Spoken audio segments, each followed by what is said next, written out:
धात्विक तथा विद्युत अपघटनी चालकों में अंतर। ध्यान से समझना बेटा, एक तरफ हमने ले लिया धात्विक चालक मेटेलिक कंडक्टर्स, दूसरी तरफ ले लिया हमने विद्युत अपघटनी चालक इलेक्ट्रोलाइटिक कंडक्टर्स।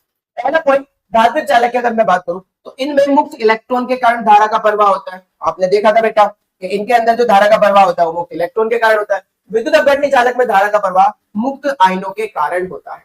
क्लियर है बात। दूसरा पॉइंट, इनमें कोई रासायनिक परिवर्तन नहीं होता है। इनमें बताओ धात्विक चालक में कोई रासायनिक परिवर्तन हो रहा था क्या? भाई अगर कॉपर का वायर है तो 10 दिन बाद में कॉपर का वायर ही रहेगा, 50 दिन बाद में कॉपर का वायर ही रहेगा। लेकिन इनमें विद्युत अपघटनी का क्या हो जाता है? विघटन हो जाता है, ये विघटित हो जाता है, यानी कि इनमें रासायनिक परिवर्तन होता है। इनमें रासायनिक परिवर्तन होता है, दिखाया था मैंने आपको, करके दिखाया भी है। तीसरी बात, इनमें प्रतिरोध परमाणुओं के साथ इलेक्ट्रॉनों की टक्करों के कारण प्राप्त होता है। दिखाया नहीं दिखाया? जल्दी बताओ, मैंने ये बात बताई या नहीं बताई आपको? भाई मेरे पास ये एटम है, कोई कन्वर्ट हो गया ए प्लस और इलेक्ट्रॉन, तो ऐसे तो परमाणु बहुत सारे होंगे ना, तो अब ये इलेक्ट्रॉन क्या करेगा? ये इलेक्ट्रॉन क्या करेगा? ए प्लस ऐसे बहुत सारे एटम्स होंगे, उनके साथ टकराएगा और टकराने से इनके बीच क्या बनेगा? एक आकर्षण बल।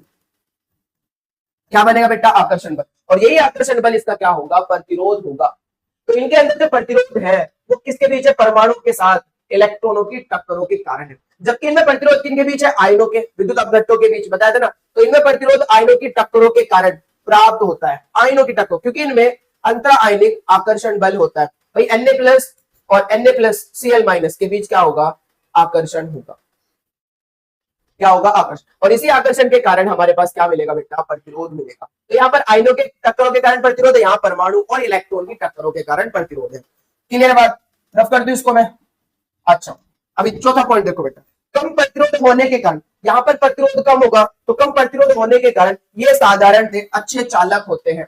कम प्रतिरोध के कारण ये अच्छे चालक होते हैं। यह उच्च प्रतिरोध रखते हैं, इनका जो प्रतिरोध होता है वो ज्यादा होता है, अतः इनकी चालकता धात्विक चालकों की अपेक्षा दुर्बल होती है। इसलिए तो 4-5 साल में खत्म हो जाते हैं बैटरी, 2 साल में, 3 साल में। जबकि जो आपने वायरिंग कर रखी है तो 50-50 साल चल जाती है, 100 साल चल जाती है। तो इनकी जो चालकता है ज्यादा है, ये अच्छे चालक है, ये अच्छे चालक नहीं है, क्योंकि यहाँ का प्रतिरोध ज्यादा है, यहाँ का प्रतिरोध कम है। क्लियर है बात? नेक्स्ट पॉइंट पे चलते हैं बेटा।